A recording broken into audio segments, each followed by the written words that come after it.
I have like this old black notebook and I have like articles of like Julio Jones, Larry Fitzgerald, Demarius Thomas. Those like my favorite receivers, man. I'm just reading like how they train, what drills they did at the time. And I started to apply those things like to my game. Coming out of training camp, redshirt sophomore year, I became a starter. And I think that kind of surprised because of who they brought in to start over me. And I had a breakout game against UMass at the time. And then I ended up finishing that year with over like 619 yards. The gift from this is like, man, my golf is not always that good. So you'll see some good shots, some bad shots, but ultimately, like, one, you're gonna see like this is how life is. Like, if I hit a good shot, like this is awesome, like life's going good. But if I hit a bad shot, like how do I get myself out of this situation? How do I handle the humility of a bad shot? And I think me as a golfer, I relate with more of society than like the guys who are shooting 5 under and whatnot. This is the Legacy Maker Show. Hey, amazing guys. I hope you are doing fantastic. Thank you so much for logging in once again to Legacy Makers podcast. I know it's impacting many of you, and I just want to say thank you from the bottom of my heart for making time, making room to listen. I know it's changing lives, and I am so excited for today's episode, guys. I'm so excited, and you in a moment you're gonna know why. Today we are really diving into something amazing because the guest that we have today is no stranger to hard work, perseverance, and divine purpose. He's a former NFL wide receiver, Yukon Husky standout, a golf enthusiastic, as a man on a mission bigger than sports. From catching passes in a packed stadiums, catching a vision of God Almighty and a calling beyond himself. His story is one of legacy that is transforming and is making an internal impact in this world in the many years to come. Whether you are an athlete, entrepreneur, a dreamer, this episode is for you. So will you please help me welcome my dear friend, Geremy Davis. Geremy, how you doing, brother? I'm great, man. It's awesome day to day, man. Just watching the NFL draft, kind of reminiscing on those moments and stuff like that. So it's been a good day, man. And I cannot wait to dive into that, Geremy. For sure. I actually was thinking all day long. I play golf today. I'm not a golfer, but I shot an 84 today. For me, that's great. That's good for me too. Happen often. So I was super excited. But the whole time I'm playing, I'm thinking, oh my gosh, tonight I get to talk to Geremy. So I'm super stoked. Thank you so much for being with us, brother. For sure. Absolutely. Thanks for having me, man. So, Geremy, man, I want to get right into it in a few minutes about the draft and all the stuff. And, today I'm, of course, representing the Cowboys. Let's go, Cowboys Nation. But I want to just take a moment, if you can just take us back, to the beginnings, to your beginnings. Mm-hmm. What was life growing up, and when did football became sort of your identity and what you wanted to do? Well, going all the way back, I mean, I remember my mom just telling me stories about like my passion for the game. I remember her telling me like this random story about, I think I was like 2 or 3. We were in the park playing with like my cousins, and they like want me to play because I was too young. And they bet like, I bet you won't catch this pass. They threw this pass, and I like caught it. And like everybody was excited. My mom was like, "Nah, I'll stay away from him. Y'all didn't want him to play." Boom, boom, boom. It was like really funny. But I started, as far as I can remember, started falling in love with the game probably at the age of 6. And then I started to play contact football at the age of 7, man. So, ever since then, I've just been, so in love with the game and got to give, call it 22, 23 years of my life to the game of football. Wow. Well, when did you begin to dream about the NFL or making it, feeling I need to get out of this environment I'm in, and when did that happen? And as a child, when did this dream became to get bigger and bigger in your childhood? I would say, probably when I was probably about 6 or 7 years old, man. I remember, obviously I played the receiver position, man. I really fell in love with how Randy Moss presented the position. It looked fun. I love the acrobatic catches. I just enjoyed it. I think Moss was part of the 98 draft. So I was probably 6 years old at then. So seeing him like in his rookie year and the stuff he was doing, man. So I'm like, yo, this position looks fun. I want to do what he's doing. And ever since then, I kind of had the vision, the hope, to hopefully, be playing on, Sunday, Thursday, Mondays as I continue to chase this dream at the age of, 7 years old. Man, so just as a side note, were you always bigger than your bodies? Were you always have that No. big body? I was always an athlete. I I was never like a little fat kid. I was probably more on the skinny side growing up. I didn't really develop like, man, like my size. So probably somewhere ballpark my sophomore year in high school. I remember going to freshman year, I was probably like 5'9.5", 5'10". Came back sophomore year, I was like 6'1". And yeah, so it just kind of sprouted. And then like my, excuse me, my body really started to develop into like this, for lack of better words, like the bigger receiver body type at the time. Wow, Yeah. that's crazy. So tell me, Jeremy, what your journey through college football and Yeah. all, how did that experience and how did that prepare you for the NFL? And if you can just tell me what some of your heights Hmm. during this time and what was your lowest that you felt that you've gone during this time? For sure. Going back to college, man, I committed to the University of Connecticut sometime, I think in December of 2010. And I remember watching UConn play against South Carolina, Papa John's Bowl, and UConn beat South Carolina. I was like, yo, they just beat an SEC team, bro. Like, yo, UConn's for real. Back then, that's when they had the Big East football, which was a really good conference. I mean, UConn, West Virginia, Syracuse. I mean, there were like some dogs in this conference, man. So I was excited. And at the time, UConn had an automatic bowl bid to like, BCS bowl games because of the Big East. So I ended up going to UConn, man. My freshman year was not what I wanted it to be. They had aspirations for me playing freshman year. And when I went into college, I had what's called osteochondritis dissecans in my knees, which is just pretty much called like loose bodies. So it's like little cartilage is just like off my knees and stuff. So I had to get surgery on that. So I just ended up redshirting, which isn't bad. Freshman year, you redshirt. I mean, nowadays kids are kind of spoiled. They don't play. They're going into the portal. Yeah. But, back then, your redshirt is not a bad thing. It helps with your development. If you have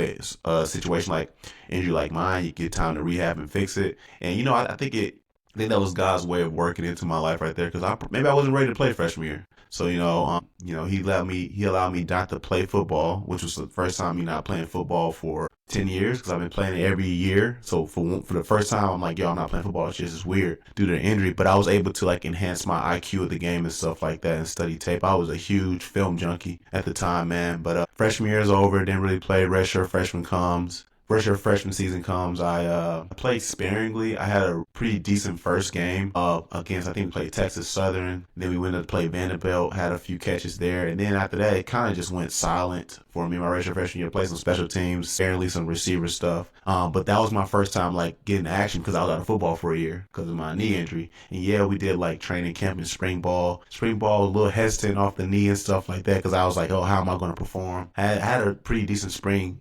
training. Came back, like I said, redshirt freshman year training camp wasn't like the greatest, but it sufficed. And then freshman year, I think I ended up just having like 6 catches for, I don't know, maybe 90 some yards. And then redshirt sophomore comes here, and that's when I kind of had my breakout time. They tried a new coach came. Well, he came out redshirt freshman year, but then a new coach was still there, similar to the one previous year, and they tried to bring in like new receivers. And I took that as a challenge too because I wasn't this new coach's recruit. So he was trying to recruit over me. And I mean, man, my work ethic was just like crazy. I have like this old black notebook and I have like articles of like Julio Jones, Larry Fitzgerald, Demarius Thomas. Those like my favorite receivers, man. I'm just reading like how they train, what drills they did at the time. And I started to apply those things like to my game. Coming out of training camp, redshirt sophomore year, I became the starter. And I think that kind of surprised because of who they brought in to start over me. And I had a breakout game against UMass at the time.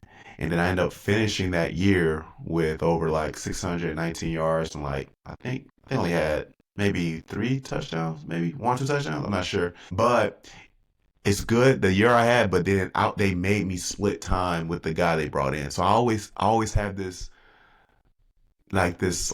dog, if I would start the whole season, maybe I would have had 1,000 yards. But you made me split time because you brought in this guy. You have to, care to his needs. And obviously, I guess in a sense, your pride to say we picked the right guy to come here. So I had to split time with him and stuff like that. But going to next year, same head coach, but it's a guy by the name of TJ Weiss, who's my favorite coach ever, man. I just talked to him like 2 days ago. He comes in, man, when I mean my game elevated so much. And I love Coach Weiss because I always say he's a guy that he coaches you fair and equal. And what I mean by that is like me being the guy at UConn. If I mess up and let's say the last string receiver messes up, he coaches that fair. Jeremy, you can't do that. You must be better. He didn't like favor me by any means. But then again, there's no equality because like if we had to draw up 10 targets for a guy, it's going to be me because, I've earned that ability to, get 10 targets in the game and stuff like that. But man, he trained me so hard. And I say this respectfully, he like forced us to watch film. He was like, I'm gonna buy y'all wings from this place called Wings Over Stores at UConn. He's like, we're coming in at 3, we're watching tape. And I enjoyed that he made us do that. And some guys complaining about him. I'm like, man, he's trying to help us max out whatever our ceiling is, the game of football. He's trying to help us get there. And man, when Coach Weiss got there, man, best season ever at UConn. I became the first 1,000-yard receiver since UConn became an FBS program. Had 71 catches, man. I broke school records for most catches in the game, most yards in the game. And TJ Weiss played a huge factor in that. And then unfortunately, that coach we had, who was my coach redshirt freshman and sophomore year, he got fired in the middle of the season my redshirt junior year. Coach Weiss became the interim head coach. A bit of a slow start. We played really good his first head coaching gig, and we had a couple like bumps and stuff. But then at that time, Coach Weiss figured it out, and we went on like a 3-game win streak at the end of the year.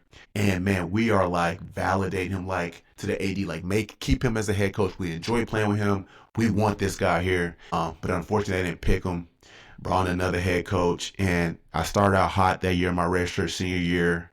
Then I developed a high ankle sprain, and then at that point, that new head coach was trying to pretty much wash away this senior group now because there was no hope for our season. We had a bad season. I never experienced a winning season as a player at UConn. I would say that was a low for me, and the other low was my senior year because of the high ankle sprain, because I had to miss like 4 games due to that. But one thing it sounds contradicting, I prided myself on when I broke numerous records, got the 1,000 yards my redshirt junior year. I remember obviously the media came to speak to me and stuff, and I'm just glorifying Christ and all of that stuff. Like, man, I just want to thank Christ for what he's done to me, how he's allowed me to accomplish these goals, man, for bringing TJ Weiss in my life, for us going on this 3-game winning streak. And that makes sense because usually when things go well, people love to glorify Christ. But then when you go to my senior year, I didn't have the same production, battling injuries. I remember the media came up to me before senior day trying to address my year, and I still glorified Christ even in the midst of like a bad year. Wow. And like I said, I wanted people to see that my relationship with Christ was not based on my circumstances in life, that God is still good if I have over 1,000 yards and break records, or if I'm battling injuries and my production isn't the same. The highs were for sure that redshirt junior year with TJ Weiss, man, and in the lows were, like I said, the never having a winning season at UConn, and then obviously having that high ankle sprain, which hindered a lot of my stuff in regards to like draft stock and production. But at the end of the day, man, I glorified Christ in all things. I did not want to only say like God is good based off the conditions of like what you might be seeing like in my earthly life. Man, that is so powerful, man. I got chills, and as you were talking, there is a couple of things I wanted to point out, and you probably know Chase Lonette. He's offensive tackle from actually UConn. He's in the draft this year.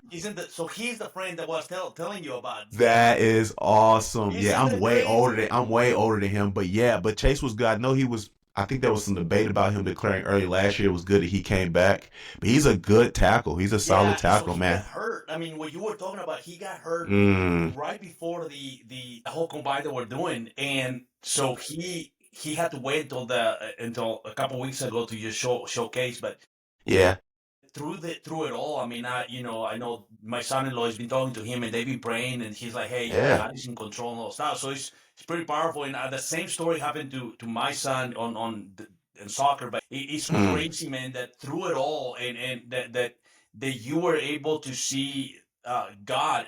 And I think the hardest thing for many men is to recognize God in the dark. It's easier to recognize God in the light, or even when these bring you to the darkness and then you see the light, but through the darkness and to recognize that. So that's really, really powerful, Geremy, that you were able to through all of that still recognize that God is still good. God is still in control. God is still know what he's doing, which is remarkable. So you're going through this, finishing up. Now is the draft day, and now is NFL's time. Did you feel that you may not get drafted? Were you all these thoughts were going through your head? Can you walk us through it? Now that we are going into the NFL, And how do you learn, that through these moments, all the shaping of your character through your journey and through college and through the ups and downs, and now here you are, the moment that you've been sort of dreaming about is here. Can you walk us through that? Yeah, so I said I was a bit nervous because I'm preparing for the draft. I had like a bit of a mix up with an all-star game situation because I was trying to figure out who my agent was going to be. And then I remember this one agent saying, I'll get you to the NFLPA All-Star game at the time. And I thought it was solidified. And I remember I was like reaching out to them. I wasn't hearing anything back. And now looking back on, I ended up playing that All-Star game and I strained my hamstring in that game. But now looking back, I feel like all that mix up of them guys not replying back to me, I probably wasn't supposed to play. I probably wasn't. The Lord probably didn't want me doing that, but I was like, I got to play an All-Star game because my whole thing is I got to make up for the missed time with the injury at UConn because I'm kind of nervous that my stock has dropped and all this type of stuff. I go play in this All-Star game, and the week wasn't really like going that well for me. Not that I was performing bad, but it's just like, man, I wasn't really standing out. And then we get to the All-Star game and I like pull my hamstring. So now I'm like, where is my stock dropping even more? And then all I can think about is like, I didn't think about the time. I thought about this maybe like, honestly, probably like a year ago. Like, man, I probably wasn't supposed to play that game. And my flesh wanted to play in it. And the Lord probably wasn't. I forced my way in there and almost hindered something, based off what I wanted to do. But yeah, so All-Star game didn't go the way I wanted. So now I'm just rehabbing my hamstring. Combine comes up, and a lot of scouts are intrigued by my size. I'm 6'3", 215, leaned out, and like I said, for the most part, my college tape was pretty solid, and everyone had questions of my speed. And like I say, I wasn't a burner and stuff, but like you go to combine, you run well, man, that can definitely help your stock. But I just came off this hamstring injury, and I'm kind of like praying, like the Lord, like man, like heal my hamstring, give me the decision, like should I go run? Because I was able to like do all these other things like broad jump and like long jump. I mean broad jump, vertical jump, all this stuff because it didn't have like I didn't have to sustain like a long stride or anything, which my hamstring probably wasn't able to take. So I was in this debate like, man, teams keep saying I can get drafted in the third round if I run a good 40, but I think the Lord definitely interceded. He was like, don't run your 40 here. And I did it at the combine. I did everything else, like some routes and stuff. My routes were pretty solid, but like you can tell, like when I have to do like a post or a goal, I wasn't running full speed. I was just trying to strike because I didn't want to put my hamstring, but I wasn't. I just felt like I wasn't in a position like where I can like sit out the combine because again, I'm trying to make up for my senior year. So I ran solid routes. I was tied for first in bench press. I already knew I was going to really dominate the bench press. But like I said, for the most part, vertical jump was solid. It was like 36 and a half. Broad jump was like 10 something. Like those were solid numbers. But I know if I was healthy, I probably could have got a little bit more. But I'm like, I have to do something to display my skill set to impress scouts. So we go to pro day. And at pro day, I'm 100% healed at this moment. And I probably had the best showing I could have had my pro day. I ran a 4.47. That's the only thing I did because I didn't feel the need to make up for anything I did at the combine. I kind of wish just based off like I love doing plyometrics and stuff. I really wish I would have did vertical and broad to see if I could improve those numbers, but they weren't like terrible numbers. But ran a 4.47. Me and my quarterback at the time, Chandler Whitmer, man, we completed every pass but one. No drops, and it was just a really, really productive pro day. Talked to a lot of teams, man, and that kind of gave me a sense of peace after, like, man, maybe this is going to work out to what I think it's going to do. A draft day comes up. I know I wasn't going in the first or second. It'll be a reach if I got in the third, but as a football fan as well, I just want to watch the draft because I'm a fan. I like playing GM in my head, saying like, well, this team needs this. Oh, let's see if this guy goes there. Mm-hmm. And then when that day 3 came, that's when like, the nerves kind of built up and stuff. So we're just chilling. I had a small gathering. It was me, my mom, my grandmother, brother, sister, my former teammate on UConn, his name was Nick Williams. He came over, and then my best friend Jose. And obviously, guys are just getting picked. I'm getting nervous. Hold my phone. I'm just like, I'm sick of holding my phone. 4th round goes by, 5th round goes by. And my best friend, Jose, I was like, bro, I can't hold this phone anymore. Take my phone. So I gave him my phone. And then ironically, at that time, my other best friend's name was Ryan King. These are all guys like in my wedding too. Our other friend at the time, his name was Max Garcia. He got drafted in the 4th. So Ryan was over there. And then Ryan sprinted over to my house to, hopefully get my name called. But as soon as I gave my boy Jose the phone, he was like, yo, G-Day, because my friends growing up called me G-Day. He was like, yo, your phone's ringing. I didn't know the area code, none at the time. I pick up New York Giants, man, Tom Coughlin. And I'm just ecstatic, man, because I'm like nervous, like, man, I'm probably not going to get picked. But Tom Coughlin calls, man, and I remember, I hope I got this right, but I just remember Tom Coughlin not really sounding excited. I remember him saying something like, "Congratulations, the only way you're making this team is special teams." I was like, "Dang, all right, whatever." But I'm still like, it's not, it didn't kill my joy, but yet heard from the special team coach, receiver coach at the time, and then like, man, the funny part, Jose always like denies this. My mom's like, "Turn the TV off so we can see his name come on the TV, hear his name called." My dog went over there accidentally turned the TV off. It was like, bro, what are we doing? But luckily at the time, like, obviously with technology, you can rewind it, see my name pop up, Yeah. stuff like that, man. So we said Jose was also the hero, but he became the villain at the same time.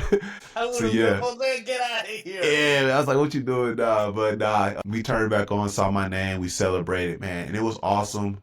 Because that day was really special because I got drafted. Like I said, my friend before, Max, he got drafted, and then our other boy he played in the major leagues. He was part of the Rule 5 trade, and he got advanced to the big league. So it felt like we all got to like this pinnacle in our sport around the same time. So it was, and that was my boy Delano DeShields. So it was awesome, man. It was a great day to hear my name called. And then at that point, yeah, it was just time to go to work, man. Like, dream wasn't fully fulfilled. Yeah, I still got to make a roster and play and stuff. But, like, hearing my name called was awesome. Yeah, man. I was just thinking, can you imagine, Geremy, when the final day the Lord calls our name and we're right there waiting, Yeah.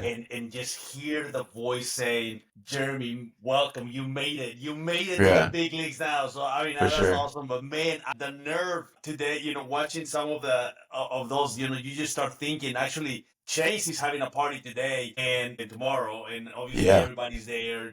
Drake, my son-in-law, my Hmm. daughter are there. Everybody's just waiting. So I Right. can imagine that anticipation and that, Right. adrenaline and that nerve and all those things Yes. just combined. That's incredible. So, Geremy, I can really stay here and talk to you for days. And if I, Yeah. my son is gonna be so mad at me. He's gonna be like, "Why did you invite me to chat with you?" But what teams have you played in the NFL? For sure. So I was drafted by the Giants, played a year and a half there, and then I got picked up by the San Diego / Los Angeles Chargers, played 4 years there. So I spent my longest on the Chargers, which was a great time, man. And then spent a little time with the Lions, man, but my hamstrings were so depleted. I didn't make that active roster. And that was pretty much the conclusion of, my NFL career, man. So super grateful, man. An accomplishment, that, a lot of people can't say they made. Yeah. So it was awesome. That's amazing, man. And through this journey that dream as a child dreams, so Hmm. here you are living the dream that you had. At what point did you begin to feel that your calling was beyond football, beyond the field, that you begin to feel that there's something else.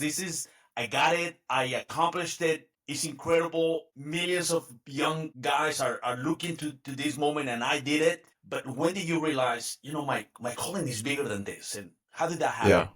It's funny, and shout out to my guy, John Van Patella, call him J Vamp. He was in charge of sports ministry at UConn called Athletes in Action. And he discipled me so well that I knew my identity was, more than football. So I always made sure, no matter what team I went on, to make the locker room my ministry. Mm, So, I always want to make sure, man, make sure I'm reflecting the gospel, make sure that I'm boasting in Christ. If I do fail, because I'm human, I fail all the time, to make sure, that people see the grace that's covered in my failure. So that was kind of well established in college before I even got to the NFL, man. Again, shout out to my guy, John Van Patella, for, him, sowing into my life. Man, that is fantastic. And during that time, how did your faith begin to play a role in your life while still in NFL? But how did you realize, man, there's something bigger than this, and I know that I know for the fact that I can feel that my calling is bigger than this, and I can almost sense it, almost touch it. That calling that goes beyond the moment. Well, I know for me, when I got to the league, I wanted to establish myself in community because it would have been easy to stray off and test the waters. And honestly, I did fail to that a little bit in terms of like testing the waters and the lifestyle. I just come to understand like it wasn't fruitful. There's a temporary satisfaction in, but it's nothing long about it because you're just gonna crave it again. But when I got to the Giants, man, I really made sure, like I said, I found community. I was hanging out with a guy by the name of Prince Amukamara, Trevin Wade, and ironically, both those guys live out here in Arizona, so I still see those guys quite a bit. And I just wanted to make sure I fellowship with them, man, because I wanted to make sure that, what the scripture says, bad company ruins good morals. And I wanted to make sure I was around good company. Got to the Chargers, same thing, seeking community, really latched on to a guy by the name of Hunter Henry, because we both experienced this thing called the Ultimate Training Camp through Athletes in Action, which was a sports ministry. And then also, again, this dude, my brother to this day, and I keep saying again, but people who hear this heard me before. Everybody knows what Tyrell Williams means to my life, and us just kind of growing in the faith together, reading scripture, praying with each other, man, pushing each other on the field. I think that was super imperative. Even though we wanted production, and for the most part, at least for him at the receiver position, me especially, since we got some production, we wanted to make sure ultimately we know that identity is not in our production. No matter what type of game we have, as competitive we are, we want those accomplishments, but to know that, man, we are really guys who want to win people to Christ. And that's also when the game of football is over, we should still have that same agenda. It's like, man, how can I win people to Christ? My pastor here, Pastor Will Sullivan, he said something that has just been very,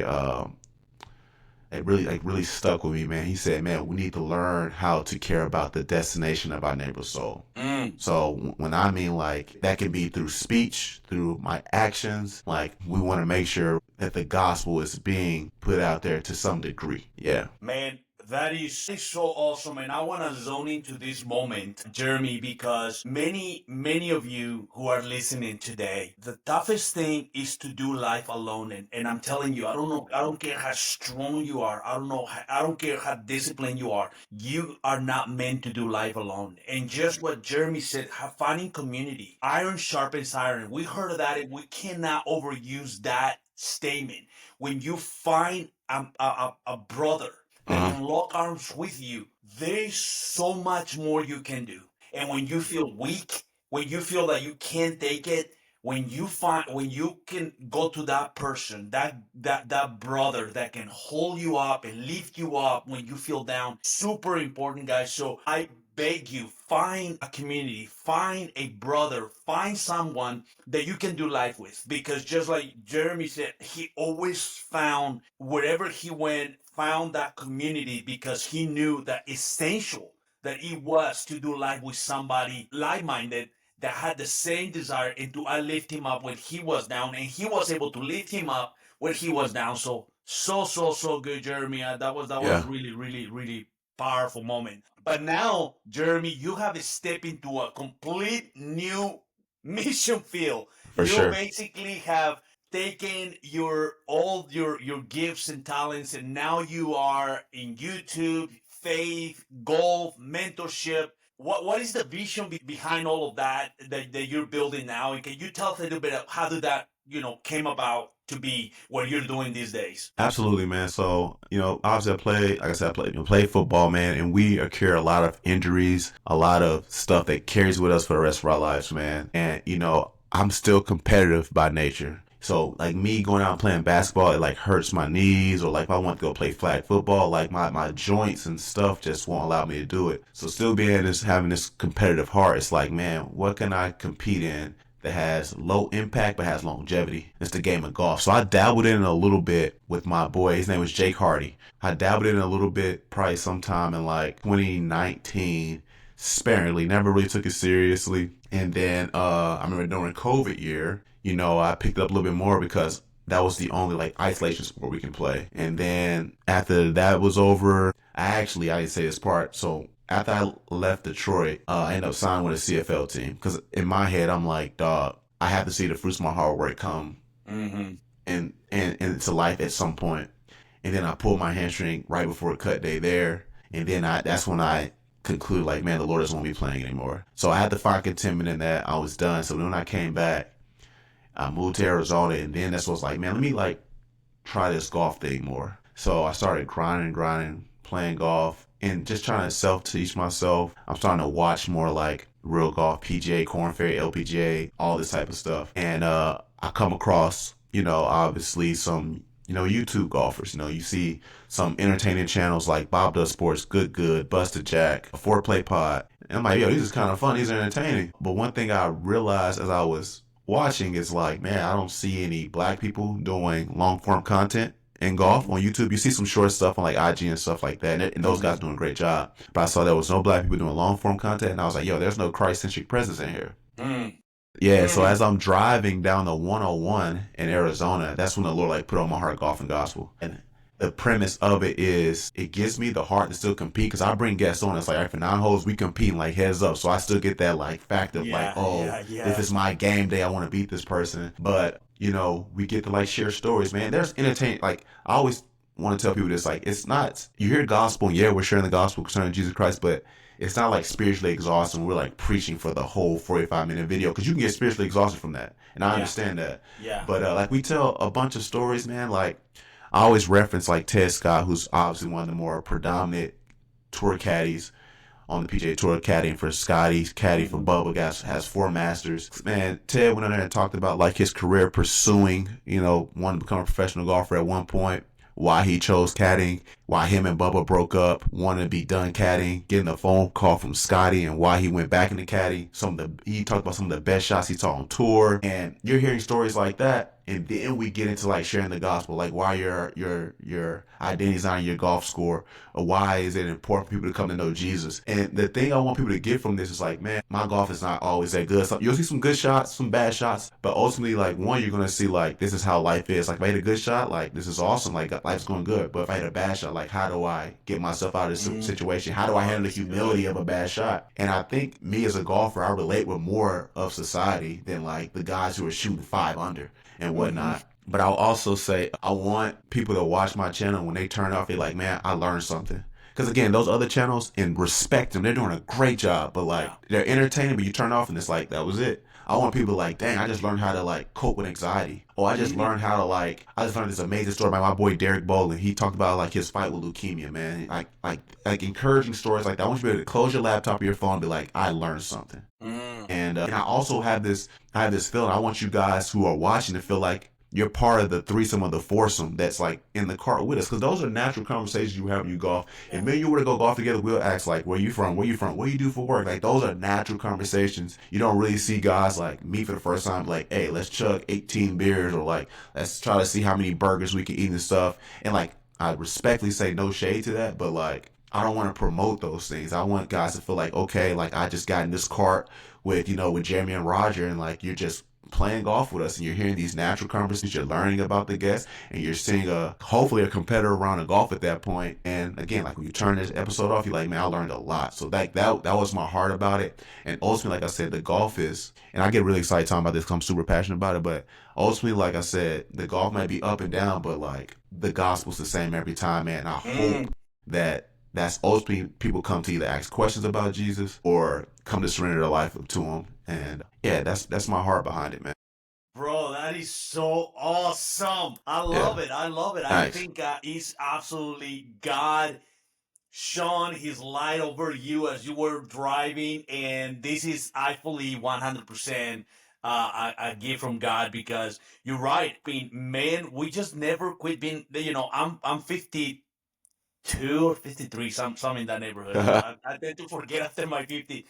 But man, today we were literally like young kids, you know. No, you drop the ball, you know, you're fighting because you know that competitiveness, Yeah. and to have the gospel, you know, with not just let's open our Bible, but just real life Yeah. and how to cope with that, and you know, what do you see God working into this, and being able to be with so many amazing people, that is just phenomenal. And I would recommend any of you who feel that, you know, you used to be a great soccer player like me and not anymore. Hey, golf is and golf Golf's in a sport. gospel, bro. You can get any better than that.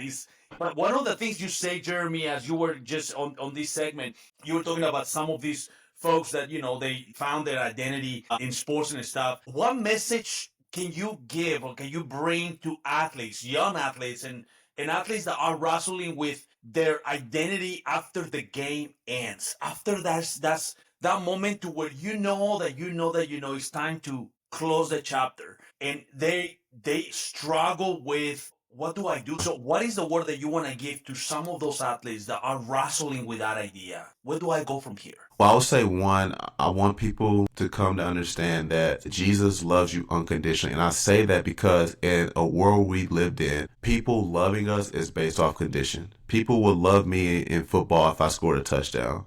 If I drop a pass, now they're over me, they don't like me. We need to come to understand no matter what we're doing, what career we're in, if we're at our highest playing in the NFL or you're just simply doing golf and gospel, if you work at a grocery store, the Lord loves you unconditionally, bro. And the Lord has a purpose for everybody. If you're working at, like I said, a grocery store, man, then like, yo, be the best, like, cashier you can be, man. And the Lord's going to honor that because that's a skill set that you're doing or what you're called to do. You're doing that to the best of your ability, man. So obviously, if you're a cashier, there's nothing wrong with wanting more in your life. Go advance to a manager, go to another job, like continue to grow in life and your careers and stuff, but know that no matter what you're doing, the Lord loves you unconditionally. And I will also say, there's nothing wrong with having new dreams. I want to formulate this right because I think about this all the time. Usually a lot of times when you're a kid and you say, yo, I want to be an NFL player, and you reach that and you play, it's like, man, like, he reached his dream. And now when he's done, it's like, I only going to respect or love him due to football. But now that I have this new dream, this new passion, it's like, nah, you just do football. There's nothing wrong with having new dreams. I love what I'm doing in the golf space. I love watching golf, analyzing golf, meeting new people, competing with them, man. And it's giving me the same joy that football did. And guys, you can have new dreams after your sports career is over, man. I know a lot of guys that go into real estate and it's like a competitive market and they enjoy real estate. You do real estate, bro. And who cares if the fans are not like supporting you or cheering you on, man? It's okay to have new dreams at 30, 32, 31, whenever you're done with your sport, man. Whatever the guy calls you, do that just like you were playing in front of the fans. But no, ultimately, no matter if you're succeeding, maybe you're not selling homes or real estate really that well, maybe my channel's not blowing up, having like millions of views, that the Lord still loves you unconditionally, man, despite what the outcome may be, man. So I want people to really, understand that, soak in that, receive that, bro, because sometimes I do catch myself like, dang, my friends aren't supporting me in golf and gospel like that, or they only respect me when I had a jersey on. But then there's always like one or two people, man, that kind of affirm you, which I think affirming your friends and stuff, that like those are things that are needed. Look at 1 Thessalonians 5:11. It says, therefore encourage each other and build each other up just as you're doing so. And when I have those few people, again, that love me unconditionally, that support what I'm doing, even without the NFL jersey, like that brings so much joy. But ultimately, I just see the unconditional love that is shown through them, even with the new dream that I have with golf and gospel. That's so powerful, Geremy, and so true. His love transcends who you are, what you do, what you don't do. His love goes beyond what we can even think of, imagine. So that was so good, Geremy. And before we jump to the quick questions that I have for you, just to conclude this incredible episode. So this show is about legacy makers, right? Legacy is something that goes beyond your name, beyond your time, that your name continues from many years after you're gone, and people remember because of the legacy. You're building a legacy right now, and I know that with a shadow of a doubt, Geremy, that you are building this strong legacy, that your name is gonna be not only Wikipedia when people search you, but you're gonna continue to be impacting so many people even right now. But what is something that you're doing today that you hope that will continue to impact people decades from now, from kids to adults? Yeah, it may sound cliche, but like I think what I'm doing with golf and gospel is having impact on someone who's watching, man. And like I said, a lot of people have affirmed me. I've had people, I might think an episode they do that well, and they be like, hey, yo, the episode you did with Noah Reed, the All-American swimmer, I was about to quit my sport and I kept going all because, and like, I'm like, bro, that's awesome to hear. But ultimately, man, I want to make sure that that I continue to do good works. And what I mean by that is, look at Matthew, I believe, Matthew 5:16, it says, let your light shine before others that they may see your good works, but give glory to God who is in heaven. So I want to continue to do good works, and hopefully that is pointing back to Christ and not necessarily like, oh, you know what? Geremy did a good thing, which that's probably the natural reaction, but I want to always point back to who Christ is, man, because Ephesians 2:10, it says how we were created for good works as his workmanship. So I just really want people to continue to see the good works I'm doing in the golf space, or even outside of the golf space too, just in communities with, speaking engagements, training wide receivers in out here in Arizona. And just when I just naturally hang out with my friends, like they say, man, this dude is doing good works, man. But I want that to ultimately point back to Christ. That's so powerful. And Geremy, I'll tell you, when you were saying this, what I felt of the Lord almost like kind of like give me an aha moment is that the good works are with you. The reason that he calls it good works is because you're doing with all of your heart, regardless what you were doing. You were saying something so powerful about the guy in the grocery store. You can do good works when you do it with all of your heart because you're not doing it for you or for the people. You're doing it for him.